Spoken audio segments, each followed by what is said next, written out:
आप कहाँ से आए हैं भैया? ग्वालियर से हैं। ग्वालियर से। तो खड़े हो जाएंगे 1 मिनट थोड़ा। बताइए, क्या परेशानी है आप? परेशानी कुछ नहीं है। परेशान ऐसे मन से आते हैं आप गुरुदेव हमारे दर्शन करने चले आते हैं। दर्शन करने? कैसा लगता है यहाँ? बहुत अच्छा लगता है। अच्छा लगता है। गुरु जी हमारे सब कष्ट कर रहे हैं, जो कर रहे हैं बालाजी सबके। बिल्कुल गुरुदेव देश के लिए काम कर रहे हैं, सनातन के लिए। बिल्कुल। आप देखो गांव की परिस्थिति पहले कहां से कहां तक उठा के ले चुके। जी जी। जहां आदमी रोजगार के लिए दूसरे गांव विदेश जैसे मैंने कोई अपने देश छोड़ के परदेश जाते थे, या मान चलो जिला छोड़ के कहीं बेरोजगार के लिए, आज यहीं रोजगार इतना दे दिया है कि बाहर से जो काफ़ी लोग आते हैं शहर सिटियों से, और यहाँ रोजगार डाल रखा है। बिल्कुल बिल्कुल, यहाँ रोजगार भी है और लोगों के कष्ट हरने का भी काम किया जा रहा है। महाराज के द्वारा कष्ट हरने का काम भी किया जा रहा है। तो आपने कुछ ऐसा देखा चमत्कार यहाँ? चमत्कार तो बालाजी साक्षात स्वयं भी बैठे हुए हैं, और उन्हें साक्षात सन्यासी बाबा की कृपा है गुरुदेव के ऊपर। तो चमत्कार तो डेली प्रतिदिन होते हैं, हर घंटे में चमत्कार होते हैं। और आप श्रद्धा से लेके आते हैं, कोई भी काम आपका हो तो आज तक यहाँ से वो खाली हाथ नहीं आता। जो भी आता खाली हाथ झोली भर के ले जाता है। जी। तो क्या कहना चाहते हैं? जैसे महाराज जी कहते हैं कि हिंदू राष्ट्र भारत बनेगा, हिंदू राष्ट्र, इस पे आप? हिंदू राष्ट्र तो चाहिए भाई, क्योंकि तो क्या आज देश की जो भी संस्कृति है, पश्चिमी पहनावे चक्कर हर चीज़ पीछे हुए तो चली जा रहे हैं। अगर आगे चल के जो लुप्त हो जाएगी, कोई जितनी भी चीज़ें कि हिंदू एकता बनी रहेगी, संगठन बना रहेगा तो आगे जाएगी। क्योंकि किसी भी धर्म, सबसे पहले आदि धर्म जो है सनातन धर्म है, तो उसको बचाने के लिए आप पुरानी जो भी विलुप्त होती चली जा रही हैं, अब जो भी अगर आपने अभी से मैंने एक कदम नहीं उठाया, हिंदू राष्ट्र का नहीं उठाया, तो लुप्त हो जाएगा आगे इनके। बिल्कुल। क्योंकि सनातन बहुत जरूरी है। सनातन में संस्कृति अगर रही, देश बच्चे में देश में आगे बढ़ेगा अपना हर चीज़। सनातन में क्या है, सारी एकता समूह को रखने की ताकत रखते हैं हिंदू। क्योंकि हिंदू राष्ट्र जब बनेगा, जी जी, हिंदू राष्ट्र बनेगा तो सारे सब एक होंगे, सभी जातियों से समूह एक होगा।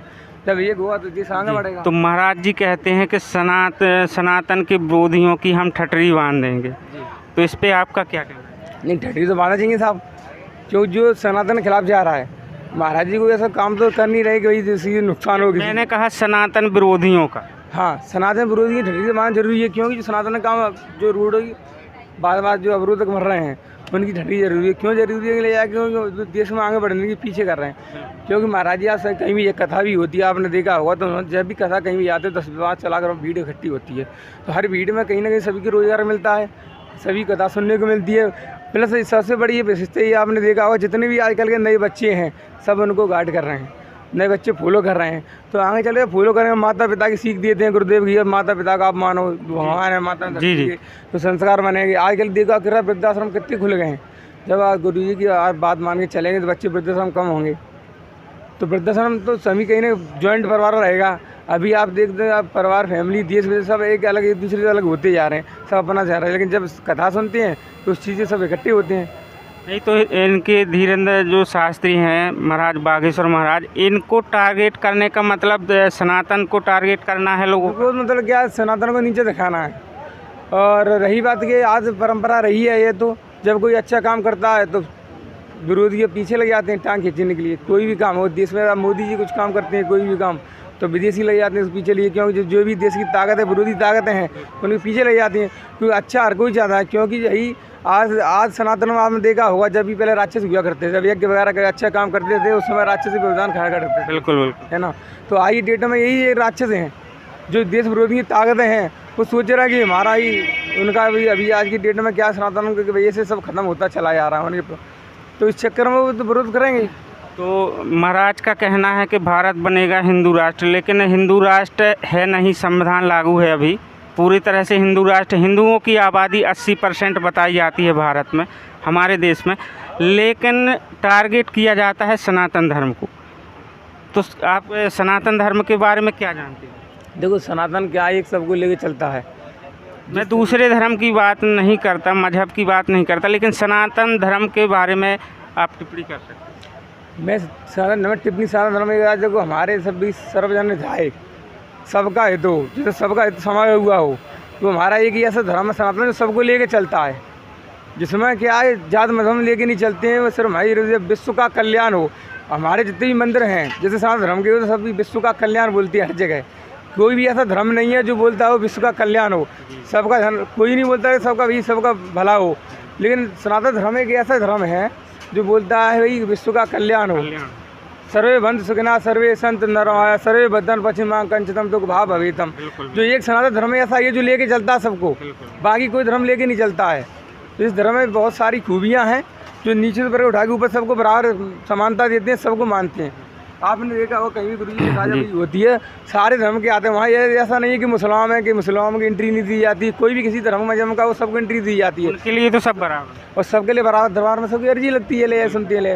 वो खुद कहते हैं कि किसी हमारा मत धर्म या पंथ निरपेक्ष जो लोग हैं या पंथ हैं, जितने भी धर्म से जुड़े हुए पंथ हैं, उनके ऊपर वो डायरेक्ट व्यक्तिगत टिप्पणी नहीं करते हैं, लेकिन उनके बारे में जो लोग बातें करते हैं वो एक तरह से निंदनीय है।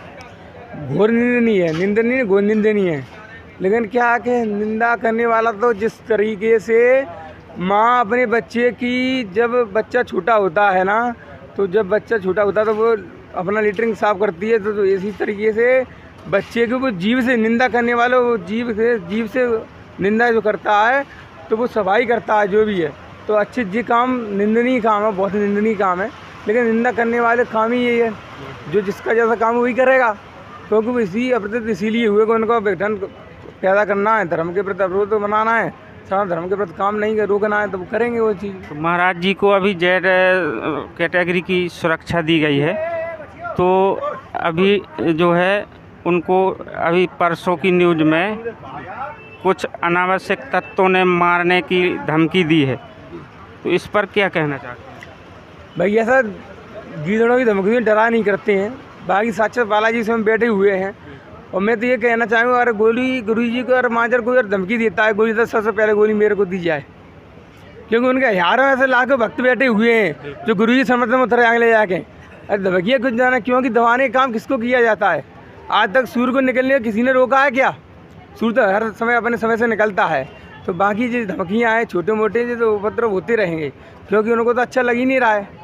तो शक्तियाँ होती हैं बुरी तो व्यवधान खड़ी करेंगी, लेकिन उनका सबसे निंदनीय काम, उनको पता नहीं इस चीज़ के ले जाके कि इस चीज़ से न कुछ होने वाला नहीं है धमकियों से। बाकी काम जो वही करते रहेंगे, राक्षसों का काम है, बुरी शक्तियों का काम है, तो उनका काम है, लेकिन अपना काम जो है वो अपन निरंतर आगे पृथ्वी पर बढ़ते रहेंगे। हिंदू राष्ट्र का भी काम। बाकी जो भारत में ऐसा कोई संत पहले पैदा हुआ नहीं हुआ, लेकिन जो हमारे बुंदेलखंड में जो धीरेन्द्र महाराज काम कर रहे हैं वो शेर का काम है। शेर का बहुत बड़ा दिल का काम है उनका, क्योंकि आइए आपने देखे देखा कि दुआ दवा दोनों चलती है उनके यहाँ। आज तक उन्होंने कभी ये नहीं बोला कि साहब आप ही यहाँ आ गए तो आप दवा नहीं कराओ, क्योंकि प्राथमिकता दी है पहले आप दवाई कराओ, दवा से आराम न मिला दुआ दवा दोनों मिलाई। तभी गुरुदेव महाराज सबसे बड़ा संकल्प लिया कैंसर हॉस्पिटल का। तो जब कैंसर हॉस्पिटल कितना बड़ा है आज की डेट में, आप जो कितना कैंसर फैल रहा है, यहाँ के दवा उपचार सब फ्री मिलता है, रहने खाने को अन्नपूर्णा सारी चीज़ फ्री दी जाती हैं। आज तक गुरुदेव का ये आपने देखा हो कभी दरबार कहीं भी जाकर गरीब की मदद करने के लिए भी तैयार रहते हैं, जो भी पैसे की जरूरत होती है उसको पैसा तक दिया जाता है। पहला ऐसा धर्म है जिसकी दान पेटियों से गरीब कन्या की शादी होती है। इस साल तो 151 कन्या की शादी हो रही है। फ्री टीवी वॉशिंग मशीन, एक छोटे से सामान चम्मच से लेके हर शाम, या तो आप बड़ी से बड़ी चीज़ अभी तक तो क्या थी, fridge washing machine dining table sofa वगैरह देते थे। इस साल तो मोटरसाइकिल देने का भी घर गृहस्थी का जो है पूरा सामान टोटल। उसके बाद 151 मोटरसाइकिल गाड़ियों के देने का विचार किया है। कपड़े साड़ियाँ लहंगा चुन्नी वगैरह मतलब सारी चीज़ सब गृहस्थी दी जाती है। 1 रुपया किसी से लिया नहीं जाता है, बाकायदा सबको नियम से सबको काशी विद्वान से बुला के कुछ वहाँ से वृंदावन से बुला के पंडित द्वारा विधि वेद के उच्चारण द्वारा सहित शादी की जाती है उनको। तो ये सबसे बड़ा पुण्य का काम है।